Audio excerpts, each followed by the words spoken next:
Hello, my name's Sue Brunning and I'm the curator of the Early Medieval Insular collections here at the British Museum, but I was also lead curator on the refurbishment of this fantastic gallery, which is room 41. It's the British Museum's gallery of early medieval Europe, and this room has just reopened following a major refurbishment. It's the first refurbishment that we've had in this room since 1985, so in almost 30 years. And for those of you that have seen this room before, hopefully you'll agree that we've had a complete transformation.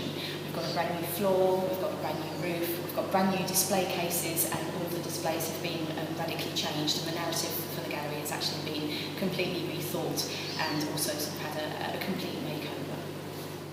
So the collection that you can see in this room is one of the most expansive that you can find in any museum in the world. We can cover the entire early medieval period from AD 300 to about 1100, but we also cover the whole of Europe itself too. So we have material from the Arctic Circle to North Africa and from the Black Sea to the Atlantic Ocean. Now, of course, with such an expansive collection, this also creates certain challenges when we want to interpret it for the public who come to visit it. How do they make the connections between these different peoples, see how they relate to each other across time and space, how do they make sense of such a huge collection? And so we're very fortunate here at the British Museum in that we have the perfect unifying vehicle, and that's the material from the Sutton Hoo ship burial. Now, this, of course, is a very famous Anglo-Saxon burial, but it's no ordinary burial. It's a burial inside a 27-metre long ship, and you can see the ship marked out on the central showcase, which houses all of the Sutton Hoo collection, behind me here at 1:1 scale. Now, this took place in the early AD 600s, and because of the majesty of the burial, the fact that it's inside this huge ship beneath a tall earth mound, but also that it contains all of the material that you can find in this huge central showcase, all of this was found in the same burial. These things seem to point towards the person being buried inside as being very important and quite possibly a king of Anglo-Saxon East Anglia during the early AD 600s. But what's important about Sutton Hoo for the rest of the collection that you can find in this room is that it makes those outward links out to the rest of the collection. It contains material from many other parts of early medieval Europe. So to take an example, behind me here you can see a collection of stunning Byzantine silverware which came from the Sutton Hoo ship burial, so it came from this part of Suffolk in the early AD 600s, but it had travelled all the way from Constantinople. And the way that we've arranged it in the new room is to make those connections much more explicit than they were in the old gallery. So you can see all of this silverware here, and if we were to look over into this corner over here, in the rest of the gallery, you will find silver that looks very much like this, these types of spoons, these types of dishes, very similar to that. So we're hoping that our visitors will come in, they'll see this material, they'll see with their own eyes the Byzantine section over here, the fact that this material came from all of that distance all the way to Anglo-Saxon England, and that's the way that we've arranged the whole of this showcase around here, so material from other parts of Europe arranged around the rest of the gallery so that our visitors can make those outward links and make sense of this really important and expansive collection. This is another star piece in the new gallery, and this is a late Roman brass vessel known as the Lycurgus cup, and that's because the seams that you can see carved into the surface of the cup depict a scene from the life of the Thracian king Lycurgus when he got into a fight with the god Dionysus. But what's amazing about this cup is that it has a sort of party trick. So as you watch it, you might just be able to see it's something strange sort of happening. So what actually happens is that in normal light, this cup is a kind of pea green colour, but when light is shone down into it, you can sort of see happening now, it actually starts to glow this fantastic sort of magenta red colour. And so what we have here is a very, very high status late Roman cup that was probably used at sort of the high status banquets and things like that for the very, very upper classes in the late Roman period. And you can see the colour actually really, really shining here. But how this is achieved is for very, very tiny pieces of gold and silver, really microscopic pieces of gold and silver put into the glass mats when this cup was made. And actually getting those quantities right to achieve this actual effect was incredibly difficult. And so what we're looking at here is not only something that's very beautiful, but something that's a sort of technical masterpiece as well. The craftsmanship that went into this was absolutely amazing. And if you come up close to the cup and look inside the cup, you can also see the details of how it was made. These figures standing proud of the surface that have sort of been cut into the surface of the cup so that they come out in high relief, and inside the figures have been hollowed out so they stand out even more. So really it's a masterpiece of late Roman craftsmanship and one of our favourite pieces in the gallery.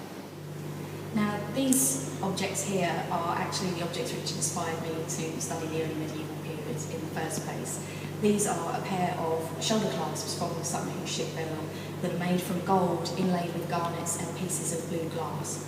Now, when I was an undergraduate, my professor brought me here, and it was the first time that I've ever studied something that had less than 4 numbers in the date. So before 1000, I was sort of amazed that things were happening at this point in time. I thought that people were still sort of living in huts and not really doing very much at all.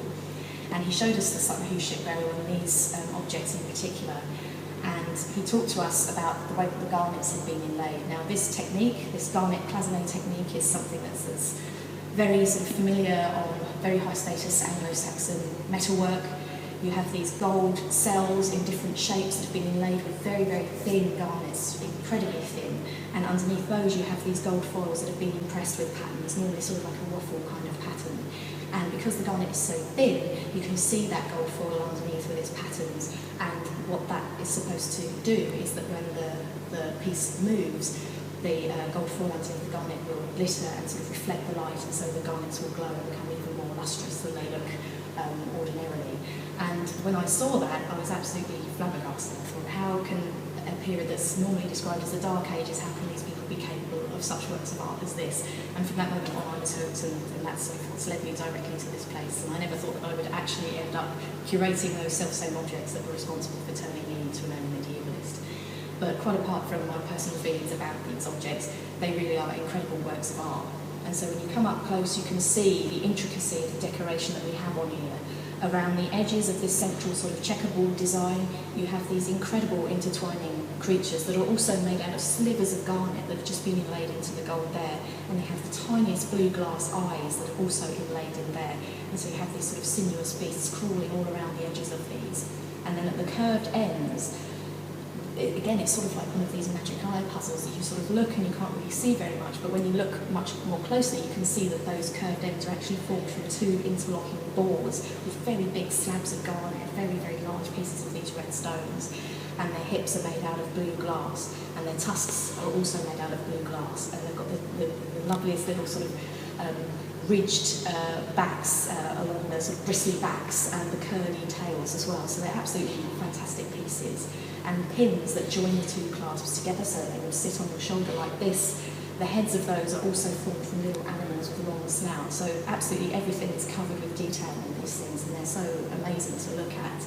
But also the fact that they're curved is also really interesting, because when you look from them at the side like this, or if you're lucky enough like I was when we were preparing this gallery to actually hold them in your hands and look at them, you can see that the surface is perfectly smooth, but then a garnet is kind of, you know, how do you put a garnet onto a curved surface like that and still achieve such a perfectly smooth finish?